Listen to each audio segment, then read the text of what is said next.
নমস্কার দর্শক বন্ধু, রান্নাঘরে আপনাদের সবাইকে স্বাগত। আজ আমি বানাবো মুরগির মাংসের পাতলা ঝোল। আপনারা অনেকে অনেকভাবেই এই চিকেন বা মুরগি যেটাই বলেন না কেন খুব ভালো রান্না করে থাকেন, কিন্তু আমি কিভাবে ওটা বানাই সেটাই আমি আজকে আপনাদের সাথে শেয়ার করব। আশা করি আপনাদের খুব ভালো লাগবে। আমি একটা কড়াইয়ের মধ্যে নিয়েছি 1/4 কাপ সাদা তেল। তেলটা একটু গরম হলে আমি ডুমো ডুমো করে কেটে রাখা আলুগুলো এভাবে দিয়ে দিচ্ছি, আর খুব সুন্দর করে আলুগুলো একটু ভেজে নেব।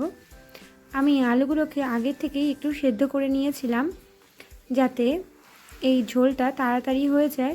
আপনারা না সেদ্ধ করেও করতে পারেন। দেখুন, এই আলু ভাজার জন্য আমি দিলাম পরিমাণ মতো নুন আর হলুদ। নুন আর হলুদ দিয়ে আমি আলুগুলোকে খুব সুন্দর করে একটু লাল লাল করে ভেজে নেব। দেখুন, আমি এইভাবে আলুগুলোকে খুব সুন্দর করে একটু লাল লাল করে ভেজে নিচ্ছি। আমাদের ভাজাটা হয়ে গেছে। এবার আমি আলুগুলোকে একটা পাত্রে তুলে নেব, আর ওই তেলের মধ্যেই আমি দিয়ে দিচ্ছি কুচো করে কেটে রাখা পেঁয়াজ। আমি পেঁয়াজটা আগে থেকেই কুচো কুচো করে কেটে রেখেছিলাম। দেখুন, এইভাবে আমি 4টে বড় সাইজের পেঁয়াজ নিয়েছিলাম, যেটা আমি এইভাবে কেটে রেখেছি। পেঁয়াজগুলো দিয়ে আমি খুব সুন্দর করে একটু লাল লাল করে পেঁয়াজগুলো ভেজে নেব, কিন্তু খেয়াল রাখতে হবে যাতে পেঁয়াজগুলো পুড়ে না যায়, সেদিকে একটুখানি খেয়াল রাখবেন। দেখুন, এভাবে আমি পেঁয়াজগুলো খুব সুন্দর করে একটু ভেজে নিচ্ছি। পেঁয়াজটা আমাদের খুব সুন্দর করে একটুখানি লাল লাল হয়ে গেছে। দেখুন, ভাজা হয়ে গেছে। এবার আমি দিয়ে দিচ্ছি পরিমাণ মতো লাল লঙ্কার গুঁড়ো, আর দিলাম পরিমাণ মতো হলুদ আর জিরের গুঁড়ো। এই সব কিছু দিয়ে আমি খুব সুন্দর করে এবার এই মশলাটাকে একটু কষিয়ে নিচ্ছি। দেখুন, আমি সব কিছু দিয়ে দিয়েছি আর খুব সুন্দর করে একটুখানি মশলাটা কষিয়ে নিচ্ছি, আর দিলাম স্বাদ মতো নুন। দেখুন, এভাবে আমি খুব সুন্দর করে একটু মশলাটা কষিয়ে নিচ্ছি। আমি 2 থেকে 3 মিনিট এইভাবে একটু কষিয়ে নিলাম। দেখুন, কষানোটা আমাদের হয়ে গেছে। এবার আমি খুব সামান্য পরিমাণে একটু জল দিয়ে দিলাম, আর ওই জলের সাথে মশলাটাও খুব সুন্দর করে একটু এভাবে মিশিয়ে নিচ্ছি। এবার আমি দিয়ে দিচ্ছি কুচো করে কেটে রাখা টমেটো। আমি এখানে 2টো বড় সাইজের টমেটো নিয়েছিলাম, যেটা এইভাবে কুচো কুচো করে কেটে নিয়েছিলাম। এবার আমি ওটা দিয়ে দিলাম, আর খুব সুন্দর করে একটু ওই মশলার সাথে মিশিয়ে নিচ্ছি। যতক্ষণ না টমেটোটা গলে যাচ্ছে ততক্ষণ আমি এভাবে মিশিয়ে নেব।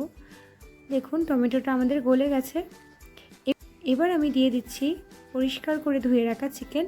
আমি এখানে 450 গ্রাম চিকেন নিয়েছি। দেখুন, এইভাবে আমি চিকেনটা দিয়ে দিলাম। এবারে খুব সুন্দর করে ওই মশলার সাথে একটু মিশিয়ে নিচ্ছি। দেখুন, খুব সুন্দর করে আমি একটু চিকেনটা কষিয়ে নিলাম এইভাবে। এবার আমি দিয়ে দিচ্ছি ভেজে রাখা আলুগুলোও আমি চিকেনের সাথে দিয়ে দিলাম, আর খুব সুন্দর করে একটু এভাবে মিশিয়ে নিলাম। এবার দিচ্ছি 2 চামচ টক দই। আমি এখানে ঘরে পাতা টক দই ব্যবহার করেছি। 2 চামচ টক দই আমি খুব সুন্দর করে একটু ফেটিয়ে নিয়ে এভাবে দিয়ে দিলাম, আর এই মাংসের সাথে একটু মিশিয়ে নিলাম। দেখুন, এভাবে আমি খুব সুন্দর করে একটুখানি মিশিয়ে নিলাম। এবার আমি দিয়ে দিচ্ছি পরিমাণ মতো জল। যতটা ঝোল আপনারা রাখবেন ঠিক ততটাই জল আপনারা দিয়ে দিন। দেখুন, আমি যে পরিমাণে ঝোল রাখবো সেই পরিমাণ জল এখানে আমি অ্যাড করে দিলাম। এইভাবেই আমি এটাকে হতে দেব 15 থেকে 20 মিনিট একদম লো ফ্লেমে। দেখুন, ঝোলটা আমাদের অলরেডি ফুটতেও শুরু করেছে। 15 মিনিট পরে আমি ফিরে এলাম, আমার ঝোলটা রেডি হয়ে গেছে।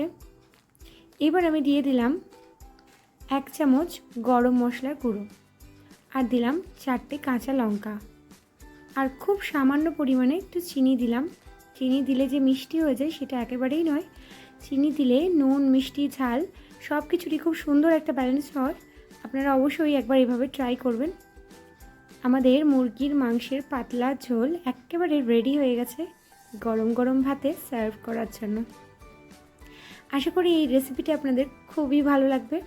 আমি উপর থেকে দিয়ে দিলাম খুবই সামান্য পরিমাণে কাসুরি মেথি। এটা আপনারা অবশ্যই করে দেবেন, দেখবেন খাবারের টেস্ট আরও ভালো হয়। দেখলেন তো কত কম সময়ে আর কত সুন্দর একটা রেসিপি আপনারা সহজেই বানিয়ে ফেলতে পারেন। তাহলে আজকের মতো এই পর্যন্তই, আবার হাজির হব অন্য কোনো রেসিপি নিয়ে। আশা করি আজকের এই মুরগির মাংসের পাতলা ঝোল আপনাদের খুব ভালো লেগেছে। ভালো লাগলে আমার ভিডিওটা লাইক, কমেন্ট, শেয়ার করতে ভুলবেন না। আর আমার চ্যানেলটাকে সাবস্ক্রাইব করার জন্য অনুরোধ রইল। ধন্যবাদ। ভালো থাকুন, সুস্থ থাকুন।